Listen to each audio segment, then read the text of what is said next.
आज हमारा रेस्पिरेशन का सेकंड लेक्चर है। रेस्पिरेटरी सिस्टम की फिजियोलॉजी हम पढ़ रहे थे। उसी प्रकरण में हमने functional anatomy of respiratory tract, एल्वियोलाइज कितने टाइप की होती हैं, किस तरह से एयर इनहेल होती है, इन सब बातों के बारे में जान लिया था। आज जो हमारा टॉपिक है वो है pressure changes during pulmonary ventilation. Pressure या दबाव किस प्रकार से बदलता है वेंटिलेशन के दौरान, ये हमें यहाँ आज पढ़ना है। देखिए क्या होगा कि वायु हम इनहेल कर पाते हैं, ऑक्सीजन को अंदर लेते हैं, कार्बन डाइऑक्साइड को बाहर छोड़ते हैं। ये सब तभी संभव हो पाता है जब एयर प्रेशर लंग्स के अंदर कम हो। तो क्या होगा कि वातावरण में जो ऑक्सीजन है वह लंग्स के अंदर आ पाएगी। जब एटमॉस्फेयर का ऑक्सीजन का प्रेशर ज़्यादा हो और लंग्स का ऑक्सीजन का प्रेशर कम हो, तब ही ऑक्सीजन जो है वो वातावरण से लंग्स के अंदर आती है। कार्बन डाइऑक्साइड का प्रेशर जब लंग्स के अंदर ज़्यादा होगा, फेफड़ों के अंदर जब कार्बन डाइऑक्साइड की मात्रा ज़्यादा हो जाएगी, तब वह वातावरण में वापस चली जाती है, क्योंकि वातावरण में कार्बन डाइऑक्साइड का जो दबाव है वो कम है। तो हमेशा ज़्यादा से कम की ओर वायु मूव करती है। ये जो प्रोसेस होगी ये क्या कहलाएगी? एक्सपायरेशन, कार्बन डाइऑक्साइड का बाहर जाना। ये जो प्रोसेस होगी ये क्या कहलाएगी? इंस्पायरेशन, सांस का अंदर जाना, ऑक्सीजन का लंग्स तक पहुंचना। देखिए ये लिखा है यहाँ पे, when the air pressure inside the lungs is less than the air pressure in the atmosphere. जब लंग्स में कम होगा तो air moves into lungs. Okay, when the air pressure inside the lungs is greater than the air pressure, lungs के अंदर air का pressure अगर greater मतलब ज़्यादा होगा, then air moves outside the lung. तो यहाँ पे एयर शब्द से ही दोनों को डिनोट किया है। हम यहाँ जानते हैं कि ऑक्सीजन का जो प्रेशर है वो लंग्स के अंदर कम होता है, एटमॉस्फेयर में ज़्यादा होता है। कार्बन डाइऑक्साइड का प्रेशर लंग्स में ज़्यादा होता है और एटमॉस्फेयर में कम होता है। इस प्रकार से ये प्रेशर के माध्यम से ही हम इंस्पायरेशन और एक्सपायरेशन की प्रोसेस को पूरा कर पाते हैं। अब ये प्रेशर होता कितना है और किस तरीके से होता है? तो देखिए, जो हमारे लंग्स हैं, लंग्स पर एक मेम्ब्रेन और होती है, एक मेम्ब्रेन और है जिसका नाम है क्या? प्लूरा। इसका नाम है प्लूरा। और इस प्लूरा के अंदर होता है प्लूरल फ्लूइड। प्लूरल फ्लूइड इसके अंदर भरा हुआ रहता है। इसका अपना एक प्रेशर होता है। अगर यहाँ प्रेशर नहीं हो तो क्या होगा कि जब भी एयर को इनहेल किया जाएगा तो लंग्स एक्सपेंड करेंगे, और जब एयर बाहर जाएगी तो लंग्स कोलैप्स करेंगे। ऐसी स्थिति में अगर यहाँ कोई प्रेशर ना हो तो लंग्स कोलैप्स कर जाते हैं, सिकुड़ जाएंगे, दोबारा सही नहीं हो पाएंगे। इसलिए यहाँ प्रेशर होना ज़रूरी है, और ये प्रेशर सामान्यतः नेगेटिव होता है, ऑलवेज नेगेटिव। अगर ये प्रेशर ज़्यादा है या पॉजिटिव है तो इसका मतलब क्या होगा कि ये स्वयं ही आउटसाइड फोर्स लगाएगा। ये प्रेशर ज़्यादा हो जाएगा तो आउटसाइड फोर्स लगाएगा, लंग्स बर्स्ट कर सकते हैं। ठीक है, इसलिए तो ये प्रेशर कितना होता है? कि लिखा है यहाँ पे during normal inspiration the pressure between two pleural layer is called pleural pressure. दो प्लूरा की लेयर्स, दो लेयर होती है, एक विसरल लेयर होती है और एक पेराइटल लेयर होती है, विसरल और पेराइटल। तो इन दोनों के बीच में जो प्रेशर है यह क्या कहलाता है? Plural pressure. यह हमेशा नेगेटिव होता है। कितना होता है? इंस्पायरेशन के दौरान यह -6 mm ऑफ Hg और एक्सपायरेशन के दौरान -2 mm ऑफ Hg। ठीक है, ये क्या कर देगा? कोलेप्सिंग टेंडेंसी ऑफ लंग्स, इससे हमें बचाता है। क्यों होती है? Elastic recoiling of lungs tissues. ठीक है, लंग्स के जो हमारे टिश्यूज़ हैं वो कैसे हैं? इलास्टिसिटी है उनके अंदर, वो फैल सकते हैं, सिकुड़ सकते हैं। ठीक है, ये उनको अत्यधिक सिकुड़ने से बचाता है। फिर इंटर एल्वियोलर प्रेशर है। एल्वियोलाइज के अंदर जो प्रेशर होता है, हम सभी जानते हैं कि नॉर्मल एटमॉस्फेरिक प्रेशर कितना होता है? 760 mm ऑफ Hg। ठीक है, तो ये जो प्रेशर है वो इंट्रा एल्वियोलर प्रेशर इसके इक्विवेलेंट होता है। Intra alveolar pressure atmospheric pressure के इक्विवेलेंट रहेगा। इंस्पायरेशन के दौरान इंट्रा एल्वियोलर प्रेशर कितना होगा? जब हम सांस लेते हैं तो -3 mm ऑफ Hg, मतलब हम 760 में से -3 कर देंगे तो कितना आएगा? 757 mm ऑफ Hg। ऐसे ही जब हम सांस को बाहर छोड़ते हैं तो बाहर छोड़ने की प्रक्रिया में यह कैसा होगा? पॉजिटिव। कितना रहेगा?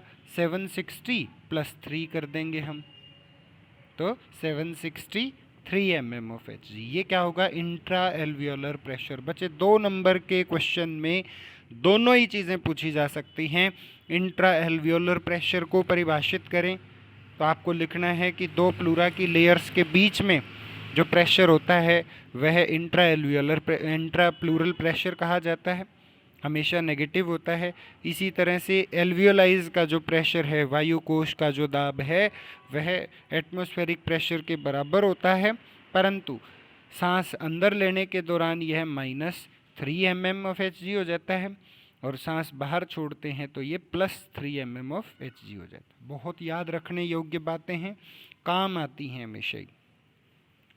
क्या रोल होगा इसका? Atmospheric air enters the alveoli and during inspiration. ठीक है, एटमॉस्फेरिक एयर जो है वो अंदर जाएगी एल्वियोलाइज में और एक्सपायरेशन के दौरान एयर जो है वो बाहर आएगी। तो ये क्या? नॉर्मल पल्मोनरी ब्लड प्रेशर को मेंटेन करने में हेल्प करता है। कौन? Alveolar pressure, normal pulmonary blood pressure. अब देखिए, ध्यान रखिए, पल्मोनरी ब्लड प्रेशर है, ये सिस्टेमिक ब्लड प्रेशर नहीं है। एक वर्ड आता है सिस्टेमिक ब्लड प्रेशर। सिस्टेमिक का अर्थ क्या होगा? कि जब बॉडी के सिस्टम की या बॉडी के ब्लड प्रेशर की बात की जाए, जो मैं और आप हम सभी जानते हैं कि कितना होता है? 120/80 नॉर्मल हमारा सिस्टेमिक ब्लड प्रेशर होता है। परंतु एल्वियोलर प्रेशर जो है जिसके बारे में हम पढ़ रहे हैं वो किसको मेंटेन रखता है? पल्मोनरी ब्लड प्रेशर को, पल्मोनरी ब्लड प्रेशर को। ये कितना होगा? Systolic pressure 25 mm of Hg, diastolic pressure 10 mm of Hg, mean arterial pressure 15 mm of Hg और capillary pressure 7 mm of Hg। ये इस प्रकार से हमें वैल्यू याद रखनी होती है। किसका है ये प्रेशर? ये प्रेशर है पल्मोनरी, लंग्स का। ठीक है, पल्मोनरी सर्कुलेशन का प्रेशर। और कुछ फैक्टर्स भी हैं जो रेस्पिरेशन के मैकेनिज्म को अफेक्ट कर सकते हैं, जैसे सरफेस टेंशन का होना। ठीक है, जो सरफेस टेंशन हमने पढ़ा था ना कि एल्वियोलाइज 2 तरीके के होते हैं। एक तो जो वास्तविक रूप से भाग लेते हैं सांस के आवागमन में, इंस्पायरेशन एक्सपायरेशन में, जो लॉजिकली पार्टिसिपेट करते हैं, लेकिन कुछ होते हैं जो सिर्फ इनकी हेल्प करते हैं, जिनका काम होता है कि हमने यहाँ पे कुछ फ्लूइड का सिक्रीशन करते रहना है, सर्फेक्टेंट बना के रखना है बस यहाँ पे। ठीक है, तो जो टाइप 2 एल्वियोलर सेल्स हैं वो ये काम करती हैं। तो जो सरफेस टेंशन है जो टाइप 2 एल्वियोलर सेल्स की मदद से यहाँ पैदा हुआ है, वह लंग्स की कोलैप्सिंग टेंडेंसी पर भी प्रभाव डालते हैं, ठीक है, कम करते हैं इसे ताकि वो कोलैप्स ना करे। ये मैकेनिज्म ऑफ रेस्पिरेशन में हेल्प करते हैं या कुछ ऐसे कारक हैं जो उसको प्रभावित कर सकते हैं। देखिए क्या लिखा है, thin layer of alveolar fluid quotes the luminal surface of alveoli. हम पहले ही बात कर चुके हैं कि एल्वियोलर फ्लूइड जो होता है, जो किसने सिक्रेट किया, टाइप 2 एल्वियोलर सेल ने, वो इनके चारों ओर रहता है, ठीक है। और ये क्या करते हैं, सर्फेक्टेंट एक प्रोड्यूस करते हैं। सर्फेक्टेंट प्रोड्यूस करेंगे तो क्या, prevents the collapsing tendency of lungs. ये लंग्स की कोलैप्सिंग टेंडेंसी को बचाता है, लंग्स को सिकुड़ने से बचाता है, ठीक है।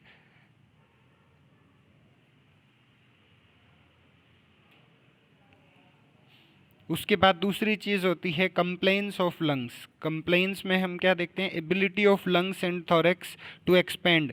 छाती हम कितनी फुला सकते हैं, लंग्स हमारे ज़्यादा से ज़्यादा कितने फूल सकते हैं, यह बात भी निर्भर करेगी मैकेनिज्म ऑफ रेस्पिरेशन पर। हम उदाहरण ले सकते हैं, जैसे जो पर्वतारोही हैं, माउंटेनियर्स हैं, ठीक है, जो पहाड़ों पर चढ़ जाते हैं आसानी से, मैं और आप हम जैसे नहीं चढ़ सकते। पहाड़ों पर ऑक्सीजन का लेवल क्या हो जाता है, कम हो जाता है, ठीक है। तो लंग्स की हमारी एक्सपेंड करने की टेंडेंसी इतनी नहीं है, ये कंप्लेंट्स ऑफ लंग्स में आता है। मैकेनिज्म को आप पूरा अच्छे से नहीं कर सकते। देखिए क्या लिखा है, how much effort is required to stretch the lungs and chest wall. कितनी ताकत हमें चाहिए लंग्स को ज़्यादा से ज़्यादा फुलाने के लिए। फौजी आदमी जो होते हैं, मैं कल भी बात कर रहा था कि भर्ती के टाइम पे जब भर्ती होती तो कहते कि आप सांस को और अंदर लीजिए और अंदर लीजिए, इनहेल करने की कितनी कैपेसिटी है आपकी, ये देखी जाती है। इसे हम कंप्लेंट्स ऑफ लंग्स कहते हैं। Normal value of complaints of lungs and thorax wall is 130 ml। Normally इतना रहता है, 130 ml। Normal value of complaint of lungs only, sorry, lungs और थोरैक्स वॉल की जो टेंडेंसी है वो 130 ml तक नॉर्मल सिचुएशन में इतनी एयर को अंदर लिया जा सकता है, ठीक है, bye 1 centimetre of H2O pressure. ये भी ध्यान रखना है आपको कि यहाँ mm ऑफ Hg मरकरी का प्रेशर नहीं दिया है, ठीक है। जो ये प्रेशर लिखा है यहाँ पे विद रिस्पेक्ट टू वाटर, पानी के साथ में कितना है, 130 ml। लंग्स की सिर्फ बात करें तो 220 ml, ये भी 1 सेंटीमीटर H2O के साथ में है। तीसरा जो कारक है वो होता है एयरवे रेजिस्टेंस, ठीक है। एयरवे रेजिस्टेंस, अवरोध कितना पैदा हो रहा है, ठीक है। Airway resistance move the air through respiratory tract, the muscle respiration work done to overcome all different form of resistance, ठीक है। ओवरकम का मतलब क्या होता है, किसी के ऊपर विजय हासिल करना, ठीक है। तो यहाँ पर क्या काम करेंगी कि मांसपेशियाँ हमारी कितनी कारगर हैं। जैसे अगर कोई विकट परिस्थिति आ भी जाए, आप पहाड़ों पे घूमने जाते हैं, तो क्या आपकी जो थोरैक्स वॉल है, वक्षस्थल है, उनकी मांसपेशियों में इतनी ताकत है कि वो वहाँ ऑक्सीजन की कमी को पूर्ण कर सकें, ज़्यादा से ज़्यादा लंग्स को एक्सपेंड करवा सकें, है ना, फैला सकें। यह क्या कहलाता है, एयरवे रेजिस्टेंस। तो 3 कारक हैं, सरफेस टेंशन है, कंप्लेंट्स ऑफ लंग्स है और एयरवे रेजिस्टेंस है। उसके बाद बहुत इंपॉर्टेंट टॉपिक आता है लंग्स वॉल्यूम एंड कैपेसिटी। एक क्वेश्चन कंफर्म रहता है, इससे 2 नंबर में भी पूछे जाते हैं, 5 नंबर में भी क्वेश्चन आते हैं। कैसा रहता है, सबसे पहला है टाइडल वॉल्यूम। टाइडल वॉल्यूम क्या होती है, हम कल भी इस बारे में बात कर रहे थे जब वेंटिलेशन का हमने पढ़ा। तो इसमें क्या होता है, tidal volume is the volume of air breathe in and out in a single normal respiration. आपने कोई जोर नहीं लगाना है, ठीक है, बिल्कुल आराम से सांस अंदर जा रहा है, बाहर आ रहा है। वो कितनी मात्रा में हम एयर को अंदर ले पा रहे हैं, वह क्या कहलाएगा, टाइडल वॉल्यूम। क्या कहलाएगा, टाइडल वॉल्यूम। ये इसकी मात्रा कितनी होती है, 500 ml। इसी प्रकार से respiratory minute volume, respiratory minute volume कितना होता है, 6000 ml पर मिनट। ये हमने कल भी कैलकुलेट किया था। 6000 हमने कैसे निकाला है कि नॉर्मली हम हमारा जो रेस्पिरेटरी रेट है वो कितना होता है 12, ठीक है, 12 ब्रीथ्स इन ए मिनट। और हम कितनी एयर को अंदर ले पा रहे हैं 500 ml को, तो 12 मल्टीप्लाई बाय 500। कल हमने इसी तरीके से पल्मोनरी वेंटिलेशन को भी निकाला था, तो वो भी कितना होता है 6000 ml या 6 लीटर। उसके बाद है inspiratory reserve volume. Inspiratory reserve volume क्या होता है कि आप maximum inspiratory effort after normal inspiration, आपने एक बार सांस अंदर ले ली नॉर्मल, वो क्या हुआ टाइडल वॉल्यूम। उसके अलावा आप और कितनी सांस को अंदर ले सकते हैं, ठीक है, कितनी सांस को अंदर ले सकते हैं, यह क्या कहलाएगा inspiratory reserve volume. Inspiratory reserve volume, maximum inspiratory effort after normal inspiration. उसके बाद है expiratory reserve volume. Expiratory reserve volume ये क्या होगा, maximum expiratory effort after normal expiration. Normally सांस को बाहर छोड़ने के बाद कितनी वायु को और बाहर आप एक्सपायर कर सकते हैं, कि ये क्या कितना होता है 700 to 1200 ml। इसी तरीके से इंस्पायरेटरी रिजर्व वॉल्यूम कितना होगा 2000 to 3300 ml।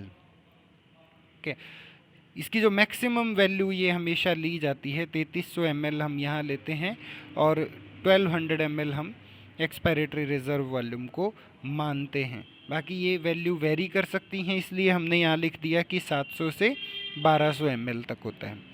फिर रेजिड्यूअल वॉल्यूम है, आपने सब कुछ कर लिया, सांस को खूब ज़ोर से अंदर भी ले लिया, खूब ज़ोर से बाहर भी छोड़ लिया, लेकिन उसके बाद भी रेजिड्यूअल मतलब बची हुई कितनी है, volume of air remaining in the lungs after maximum expiration, ये कितना होगा 1200 ml। 1200 ml ये वैल्यूज़ आपको याद रखनी है, 3300 है, 1200 है, ये एक्सपायरेटरी रिजर्व वॉल्यूम होती है। इसी प्रकार से रेजिड्यूअल वॉल्यूम है वो भी 1200 ml है, टाइडल वॉल्यूम है ये 500 ml है। 2 नंबर का एक क्वेश्चन डायरेक्ट आता है, इसमें सिर्फ आपको इसकी परिभाषा लिखनी होती है और साथ में ही आपको ये वैल्यू एग्जैक्ट वैल्यू लिखनी है। फिर आता है lungs capacity. Lungs capacity, lungs capacity क्या होगी, अब इंस्पायरेटरी कैपेसिटी की बात करें, कैपेसिटी मतलब क्षमता, इंस्पायरेटरी कैपेसिटी क्या होगी कि जितना आप और सांस को अंदर ले सकते थे खूब लिया, हमने पहले ही याद कर लिया, ये तो 3300 ml होता है, प्लस नॉर्मली भी तो सांस लिया है ना पहले, यहाँ क्या क्या लिखा आफ्टर नॉर्मल इंस्पायरेशन, तो normal inspiration plus inspiratory reserve volume, तो यहाँ इन्होंने लिखा है ये 2500 से 3700 ml, ये इंस्पायरेटरी रिजर्व वॉल्यूम रहेगा। उसके बाद functional residual capacity. Functional residual capacity, functional मतलब जो कार्यरत है, जो काम कर सकती है, रेजिड्यूअल बची हुई, कैपेसिटी क्षमता, तो रेजिड्यूअल वॉल्यूम कितना होगा 1000 ml ना, 1200 ml भी लिखते हैं कई बुक्स में, प्लस एक्सपायरेटरी रिजर्व वॉल्यूम, तो ये 1200 ml है, तो टोटल 2200 ml हो जाता है। क्या होगा इसका अर्थ, functional residual capacity volume of air remaining in the lungs after normal expiration, एक बार नॉर्मली सांस बाहर छोड़ने के बाद कितनी अमाउंट में वायु लंग्स के अंदर रही, तो जो हमेशा बची रहती है वो, प्लस जो हम जोर लगा के बाहर निकालते हैं वो दोनों ही बची हुई हैं, हमें तो एक बार आसानी से जो बाहर निकल सके वही देखनी है, तो इसकी वैल्यू कितनी रहेगी 2200 ml। उसके बाद क्या है वाइटल कैपेसिटी। वाइटल कैपेसिटी क्या है, ये अपने आप में एक इम्पोर्टेंट क्वेश्चन बनता है बच्चे, ठीक है। वाइटल कैपेसिटी, वाइटल कैपेसिटी में क्या होगा, इंस्पायरेटरी रिजर्व वॉल्यूम भी आएगा, एक्सपायरेटरी रिजर्व वॉल्यूम भी आएगा, टाइडल वॉल्यूम भी आएगा, सबको जोड़ देंगे हम, तो ये कितना बनता है टोटल 4800 ml। 4800 ml, ठीक है। Maximum amount of air person can be expelled out, ज़्यादा से ज़्यादा आदमी 4800 ml को बाहर कर सकता है। हम पहले ही जानते हैं, इसमें तो कोई नई साइंस नहीं है कि 1200 ml तो जो है वो रेजिड्यूअल वॉल्यूम होती ही है। टोटल 6000 है, तो 6000 माइनस 1200 कर दीजिए, 4800 ml रह जाएगी। ये आप ज़्यादा से ज़्यादा बाहर कर सकते हैं, इसके अलावा नहीं कर सकते। ठीक है, फिर टोटल लंग कैपेसिटी है, तो टोटल लंग कैपेसिटी क्या होगी, जितनी आप मैक्सिमम बाहर कर सकते हैं, कितनी 4800 प्लस जो अंदर बची हुई है लंग्स की कैपेसिटी में, तो ये भी आएगी ना। तो टोटल कितनी होगी, 6000 ml या 6 litre total lung capacity. Okay, इस प्रकार से हमें इनको बहुत अच्छे से ध्यान रखना है। नंबर बनाने के लिए ये मार्किंग स्कीम रहती है हमेशा, क्योंकि इसमें बहुत ज़्यादा कुछ लॉजिक नहीं है, सिर्फ आपको वैल्यूज़ याद रखनी है। नॉर्मली हम सांस को कितना अंदर ले पाते हैं, ज़ोर से हम कितना सांस को अंदर ले पाते हैं, कितना बाहर छोड़ पाते हैं, क्या नॉर्मल रेजिड्यूअल वॉल्यूम, रेजिड्यूअल मतलब उसके बाद भी कितनी बची हुई है, इन वैल्यूज़ को हमें याद रखना है। उसके बाद एक और 2 नंबर का छोटा सा क्वेश्चन है, डेड स्पेस। बहुत बार पूछा गया है ये question, dead space. Dead space का अर्थ क्या होता है, कल भी इस बारे में हम चर्चा कर रहे थे कि जब हम सांस को अंदर लेते हैं, ठीक है, जब हमने सांस को अंदर लिया है उस समय पर, जैसे नोस्ट्रिल या नासिका से हमने अंदर लिया, फिर फेरिंग्स आ गया, फेरिंग्स के बाद लेरिंग्स आ गया, लेरिंग्स के बाद हमने ट्रैकिया को भी देख लिया, ट्रैकिया के बाद फिर वो प्राइमरी और सेकेंडरी एल्वियोल, ब्रोंकाई या ब्रोंकियोल्स, टर्मिनल ब्रोंकियोल, जो भी हमने कल पढ़ा, उन सब जगहों पर सांस का आवागमन नहीं हुआ। आवागमन का अर्थ क्या है, ऑक्सीजन है तो इनके अंदर, लेकिन उस ऑक्सीजन को हम ब्लड स्ट्रीम तक, रक्त तक नहीं पहुंचा पा रहे, तो क्या कहते हैं, ये क्रियात्मक नहीं है। फिजियोलॉजी क्या कहती है कि भैया इन्होंने काम तो कुछ किया ही नहीं, इसलिए ये सभी डेड स्पेस के अंदर काउंट किए जाएंगे पार्ट। ये पार्ट जो है वो डेड स्पेस के अंदर काउंट किए जाएंगे। एनाटॉमी क्या कहती है कि जो एल्वियोलाई नॉन फंक्शनल है, क्योंकि एनाटॉमी तो हमेशा रचना देखती है, तो रचना के अनुसार क्या है कि अगर ये एल्वियोलाई हमारे काम नहीं कर रही है तो ये क्या कहलाएगी, डेड स्पेस के अंदर काउंट होगी। ठीक है, और क्या है कि नासिका से लेकर के और टर्मिनल ब्रोंकियोल तक का जो पार्ट है वह भी क्या कहलाएगा, डेड स्पेस कहलाएगा, क्योंकि उसमें भी क्योंकि रचनात्मक रूप से वायु का कोई भी आदान प्रदान या ऑक्सीजन का कोई आदान प्रदान यहाँ पर नहीं हुआ है, इसलिए एनाटॉमिकल डेड स्पेस क्या होगा, volume of air in the respiratory passage up to terminal bronchiole. Physiology क्या कहती है कि जो एनाटॉमी ने कहा वो भी ठीक है, प्लस जो नॉन फंक्शनल एल्वियोलाई हैं, जो काम नहीं कर रहे हैं, क्योंकि फिजियोलॉजी तो हमेशा क्रिया देखती है, ठीक है, जो काम नहीं कर रहे हैं वो भी क्या कहलाएंगे, physiological dead space. Physiological dead space. आज के लिए हम इतना ही करेंगे, नेक्स्ट हम दूसरे लेक्चर, थर्ड लेक्चर में इसको कंटिन्यू करेंगे। Thank you.